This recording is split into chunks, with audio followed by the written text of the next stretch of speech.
My name is Tara Nugent, and I will be presenting The Road to Leadership by Carol Huston. Carol J. Huston has a DPA, an MSN, RN, and an FAAN.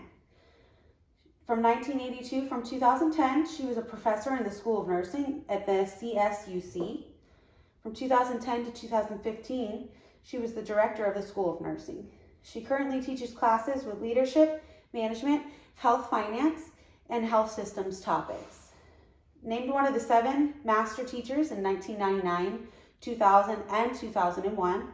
She was the outstanding teacher in 2001 and 2002.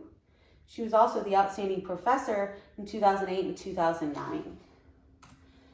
She is a co-author of 6 textbooks, published over 100 articles, and she also wrote 2 books of leadership roles and management functions in nursing and management decision-making for nursing.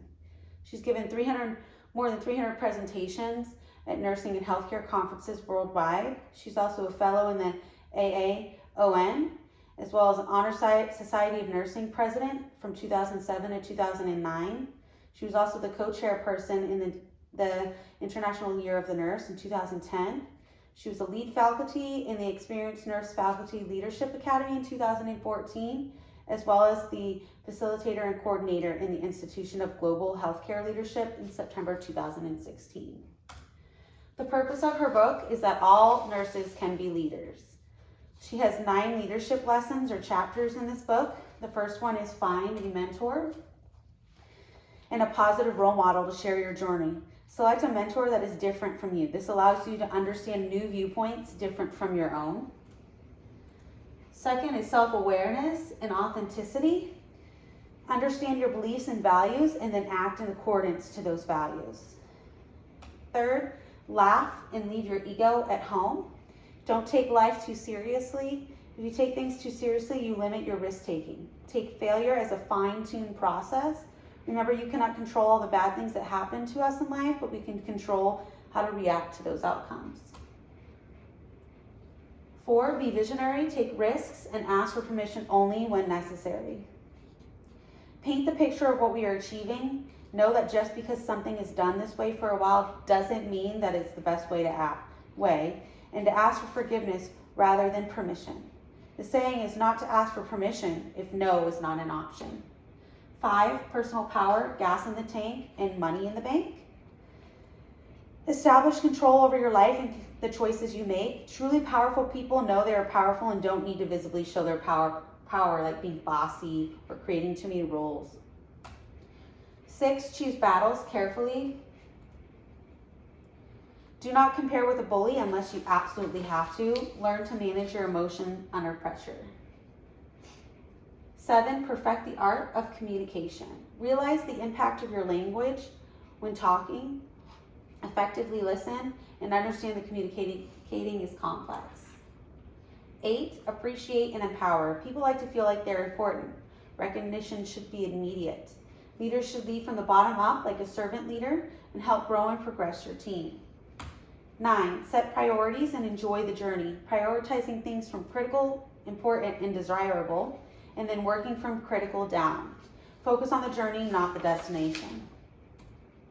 Huston uses this book to encourage others to take the next step forward to be a leader.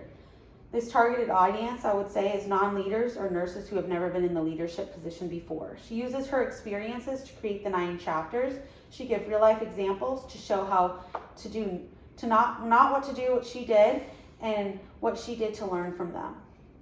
She wrote this book for nurses stuck in a spot of overwhelming emotion and the thought of not knowing where to begin. The strengths. This book has many strengths. The first strength is the book is divided into 9 chapters. That's easy to read, colorful, and has many pictures and quotes. The pages were small with changing font and discussed exactly what the chapter was communicating. The second strength is that every chapter has evidence to back up her thoughts. She includes a reference page at every end of the chapter mentioning leadership styles like transformational and servanthood. The second strength is that the book encourages the reader to learn from their mistakes. In every chapter, Huston explains the reasoning behind why she named the chapter the name that she gave it. For example, in chapter 3, she reports that she was creating a PowerPoint presentation and used a picture for support. The picture contained some profanity, and she couldn't see that until she put her presentation on the big screen in front of an audience. She was super embarrassed. She learned that she could be capable of making mistakes and remembering to move on. She uses her real life examples like this in many chapters to help the reader understand what she's talking about. The shortcomings of her book, I did not find any shortcomings in Huston's book.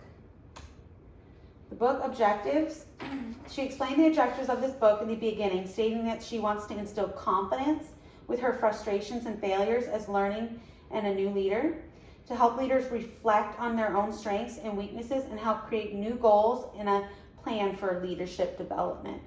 She created confidence in myself that I too can develop leadership skills, that is okay to fall and fail like she did, but to learn how to get back up again, like in chapter 3. She helped me remember that I needed to pick my battles carefully, like in chapter 8.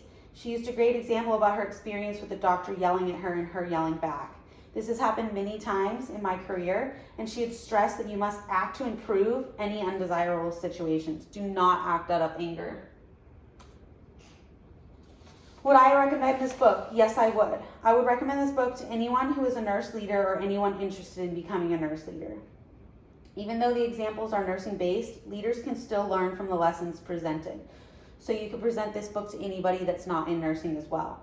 After reading this book, you can understand that leadership isn't about how someone else does it right or does it like this. It's how you are going to be as a leader based on each lesson that she has learned. She uses this book as a guide to becoming a successful and confident leader. It is inspiring to know that someone else has been through the trials and tribulations we all have been through as nurses, and that she used them to create a step-by-step guide to starting her own leadership journey. Here are my references. Thank you for your time and attendance. Do you have any questions?